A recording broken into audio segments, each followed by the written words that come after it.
One of the big advantages the Army of Northern Virginia always had over its blue-clad opponents was Robert E. Lee's ability to read an opponent's mind. This was based on careful analysis of information from scouts, friendly civilians, and enemy newspapers. Since March, Lee had been studying Grant, and up on Clark Mountain he came up with what he thought was in Grant's mind. Grant would cross the Rapidan by Ely's Ford or Germanna Ford. He would then look for open ground beyond the dense forest, known as the wilderness, to bring his superior numbers to bear. When General Ulysses Grant broke winter camp on the evening of May 3rd and marched the army across the Rapidan River toward the wilderness, it was just as Lee predicted. A year ago, the Federal Army took a horrible beating at the hands of the Army of Northern Virginia at Chancellorsville, suffering 17,000 casualties. The average Billy Yank had hoped that they would never see this place again. There were many signs of that fighting. Skeletons in rotten blue, washed partly out of their shallow graves by the winter rains. Burnt stumps set ablaze by the shells. No one but the devil himself would choose such ground for a field of battle, veterans said. The devil and Old Man Lee. Grant expected to clear the area in 2 days, long before Lee could mass his troops in opposition. Throughout the first day's march, the Federal Army met no obstacles. The Confederates did not try to hinder their progress. The commanding general established his headquarters beside the road near a deserted farmhouse, where he and his staff could observe his soldiers on the march. As he sat smoking and swapping remarks with his associates, a newspaper correspondent approached and asked the question not even Lincoln had asked. How long was it going to take to reach Richmond? Grant answered the reporter's presumptive question. I will agree to be there in about 4 days. That is, if General Lee becomes a party to the agreement. But if he objects, the trip will undoubtedly be prolonged. So far, General Lee seemed to be a party to the plan. By nightfall, the Army of the Potomac controlled the main routes in and around the wilderness. Close it up, boys. But in point of fact, Lee was moving with everything he had. The Army of Northern Virginia stole to within 1 mile of the Federal front line. There, they waited for daybreak. General Richard Ewell's 2nd Corps were on the Orange Turnpike, and General A.P. Hill's 3rd Corps were on the parallel Orange Plank Road. One Confederate soldier from Texas jotted a quick note home during a rest break. Dear Mother, I got the box sent Dick. They were too late getting here. He is dead. He was sick only 2 weeks.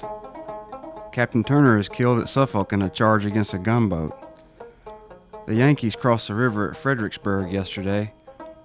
I feel like a lost man, but I intend to stay and tough it out if the Lord spares my life, which I pray He may, and that I may return home to you all again, and that we may be successful in all our battles, and that peace be restored to our land again. Your loving son, John McKee, 5th Texas Infantry. By sunset, John Francis McKee would be dead in Wilderness. A wounded brother-in-arms delivered his last blood-stained letter to his mother. On May 5th, the rattle of musket shot broke the dawn silence. The New York 5th Cavalry met the 47th North Carolina Infantry ahead of Hill's 3rd Corps on the Plank Road. Get in here! Get in here! Big company to the left! Sporadically, and without full commitment, the two armies clashed. Neither wanted to fully engage the other on a battlefield where the line of sight was measured in feet. On the left, 2 of Confederate Major General Edward Johnson's 3 brigades reacted by clawing their way through the brush toward the sound of the firing. The Federal troops were overlapped on both flanks and savagely assailed from dead ahead. The Union line broke. As one veteran said, It was a battle of invisibles with invisibles. As for fighting, it was simply bushwhacking on a grand scale. in brush where all formation beyond that of a regiment or company was soon lost, and where such a thing as a consistent line of battle on either side was impossible. One of the few places to see the enemy in the wilderness was Saunders Field. At 1 o'clock in the afternoon on May 5th, Colonel Pat Griffin sent his men across that open ground to meet their enemy in full force. Wave after wave, the Union Army ran against the Confederate line. One by one, men fell. The Federal Army met an unyielding wall of rebels at Saunders Field. One Union officer summed up the nature of the battle this way. It was like no fight we had ever been in before. Usually when two rival lines of infantry met at close range, the fight was quite brief, one line or the other quickly giving way. But there was no giving way. The men simply lay on the ground or knelt behind logs or stumps and kept firing, and the very intensity of their fire pinned both sides in position. Major John Humphrey, the Irish Brigade. The whole battlefield seemed to be boiling and smoking, with dense clouds going up to blot out the sunlight. From the rear, Warren pushed the rest of his corps into the fight. The battle broke down to violent confusion. To add to the horror that day on Saunders Field, the dry grass and leaves caught fire, and soon flames were sweeping across the clearing. Efforts to retrieve the wounded and dying from the field were often futile, and the fire consumed the bodies of soldiers dead and alive. One veteran remembered the horrible scene.